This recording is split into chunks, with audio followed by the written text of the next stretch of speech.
નમસ્કાર વિદ્યાર્થી મિત્રો, આજ ઇનોવેટિવ શાળામાં ધોરણ 8ની સહઅભ્યાસિક પ્રવૃત્તિમાં આજની જે પ્રવૃત્તિ છે જે ક્રાંતિકારીઓ વિશે કરવામાં આવી રહી છે. તો આ પ્રવૃત્તિઓના વિષય શિક્ષક શ્રી મિતભાઈને વિનંતી કે આજની પ્રવૃત્તિ વિશે જણાવશે. કે આજની પ્રવૃત્તિ છે કે ભારતના ક્રાંતિકારીઓ કે કેવા કેવા ક્રાંતિકારીઓ આપણે થઈ ગયા ભારતમાં, એના લીધે આપણે આઝાદી મળી. તો કે એવા ઘણા બધા ક્રાંતિકારીઓ ભગતસિંહ છે, વીર સાવરકર છે, ગાંધીજી છે, આંબેડકર છે, બિરસા મુંડા છે, રાણી લક્ષ્મીબાઈ છે, કસ્તુરબા છે, એના વિશે આપણે બધી માહિતી મેળવશી. પણ એના પેલા એક મારે પંક્તિ કહી તો જીવતા છીએ તો નામનું મહત્વ છે, મર્યા પછી એને નનામી કહેવાય. જીવતા છીએ તો નામનું મહત્વ છે, મર્યા પછી એને નનામી કહેવાય. જિંદગી કોકની આપેલ ઉધાર છે દોસ્ત, પાછી ન આપો તો એ તમારી ખામી કહેવાય. જિંદગી કોકની આપેલ ઉધાર છે, તમે પાછી ન આપો તો એ તમારી ખામી કહેવાય. રડતા રડતા આવ્યા જીવનમાં અને હસતા હસતા જાઓ તો કઈક વાત જામી કહેવાય. રડતા રડતા આવ્યા જીવનમાં અને હસતા હસતા જાઓ તો કઈક વાત જામી કહેવાય. બાકી કેટલાય જીવે છે અને કેટલાય મરે છે એ બધી તો ગુલામી કહેવાય. કેટલાય જીવે છે અને કેટલાય મરે છે એ બધી તો કઈક ગુલામી કહેવાય. દેશ માટે રાષ્ટ્ર માટે કંઈક કરે એનું નામ સલામી કહેવાય. દેશ માટે અને રાષ્ટ્ર માટે કરે એનું નામ કંઈક સલામી છે. તો આવા જ ક્રાંતિકારીઓ વિશે આપણે માહિતી મેળવશું અને એના રોલ મોડેલ દ્વારા આપણે એની બધી માહિતી મેળવશું. ખૂબ જ સરસ મિત સર, આપણી સમક્ષ જે પાત્ર ભજવવાના છે ક્રાંતિકારી તરીકે, તો આ વિદ્યાર્થી મિત્રો આપણી સમક્ષ દરેક વિદ્યાર્થીઓ છે. તો હવે સાહેબને વિનંતી કરીશ કે એક પછી એક પાત્રને આપણી સમક્ષ રજૂ કરશે અને તમામ વિદ્યાર્થી મિત્રોને આ પાત્ર વિશેની માહિતી ધ્યાનમાં રાખે અને એ યાદ રાખે અને એમને ભવિષ્યમાં અભ્યાસમાં કામ આવે. એટલા માટે મિત સરને વિનંતી કરીશ કે મિત સર આપણા જે વિદ્યાર્થીઓ જે છે એમને એ પ્રથમ આંબેડકર, મારો જન્મ 14 એપ્રિલ 1891માં થયો હતો. મારા પિતાનું નામ રામજીભાઈ અને માતાનું નામ ભીમાબાઈ હતું. હું જ્યારે 6 વર્ષનો હતો ત્યારે મારી માતાનું મૃત્યુ થઈ ગયું હતું. મેં 8 વર્ષનો અભ્યાસક્રમ 2 વર્ષ અને 3 મહિનામાં પૂર્ણ કર્યો હતો. મારી પાસે 32 ડિગ્રી અને 9 ભાષાનો અભ્યાસક્રમ હતો.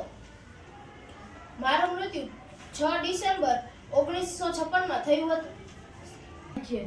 મારો જન્મ 2 ઓક્ટોબર 1859ના રોજ પોરબંદરમાં થયો હતો. મારા પિતાનું નામ કરમચંદ ગાંધી અને માતાનું નામ પુતળીબાઈ હતું. મારા પતિનું નામ કસ્તુરબા હતું. મેં ઘણા બધા સત્યાગ્રહો કરેલા છે, જેમાં ચંપારણ સત્યાગ્રહ, ખેડા સત્યાગ્રહ અને દાંડી કૂચનો સમાવેશ થાય છે. મેં ઘણા બધા ભારતને આઝાદ કરવા માટે ઘણા બધા આંદોલનો પણ કરેલા છે. મારું મૃત્યુ 30 જાન્યુઆરી 1948માં થયું હતું. વિનાયક દામોદર સાવરકર છે. મારો જન્મ 29 માર્ચ 1883માં થયો હતો. મેં ઈસવીસન 1900માં મારી એક સંસ્થા સ્થાપી હતી. મેં મારું પુસ્તક 1857 પ્રથમ સ્વાતંત્ર્ય સંગ્રામ શરૂ કર્યું હતું, જે પ્રથમ પ્રતિબંધ થનાર પુસ્તક હતું. મારું અવસાન 28 ફેબ્રુઆરી 1966માં થયું હતું.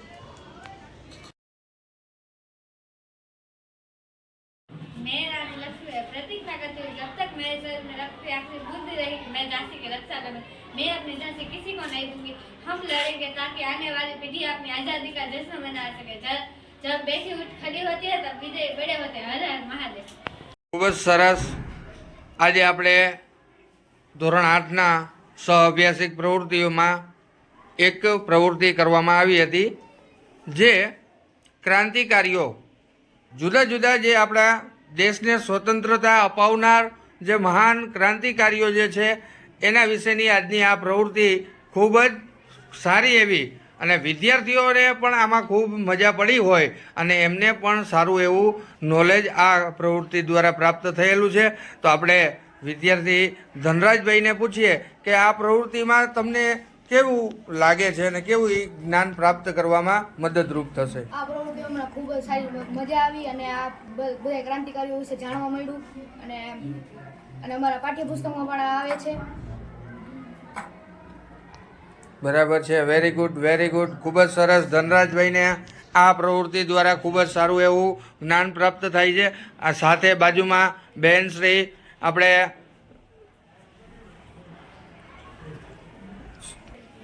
આપણી સાથે બેન શ્રી ધ્યાનીબેન પણ છે. એમને પણ પૂછીએ કે આજની આ જે પ્રવૃત્તિ છે એમાં એમને કેવું લાગે છે ને આ પ્રવૃત્તિ વિશે કેવું લાગે છે.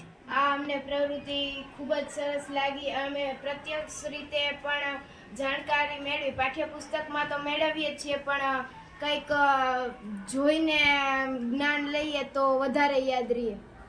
યસ, ખૂબ જ સરસ. ધ્યાનીબેન સાથે દરેક વિદ્યાર્થી મિત્રો પણ અહીંયા આપણી સમક્ષ આ પ્રવૃત્તિમાં જોડાયેલા હતા. અને સાથે ધન્યવાદ મિત સરનો કે આવીને આવી પ્રવૃત્તિ દ્વારા વિદ્યાર્થીઓને આ પ્રત્યક્ષ જ્ઞાન જે છે પ્રવૃત્તિ દ્વારા આપતા રહે.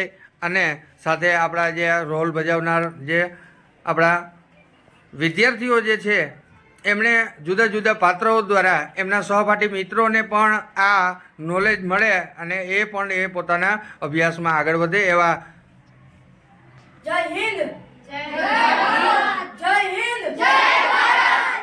આઝાદી આઝાદી ઇન્કલાબ જિંદાબાદ, ઇન્કલાબ જિંદાબાદ. જય જવાન, જય કિસાન, જય જવાન, જય કિસાન. ભારત માતા કી જય, ભારત માતા કી જય. ખૂબ જ સરસ, ખૂબ જ સરસ. તો આજની આ પ્રવૃત્તિ આપણે સારી એવી રીતે નિહાળી અને આપણને ખૂબ જ સારું એવું નોલેજ પ્રાપ્ત થયું છે. તો અહીંયા આપણે આ પ્રવૃત્તિ દ્વારા ખૂબ સારું એવું નોલેજ વધારેમાં વધારે મેળવીએ. આવીને આવી પ્રવૃત્તિ આપણે નેક્સ્ટ હવે જોશું. ઠીક છે.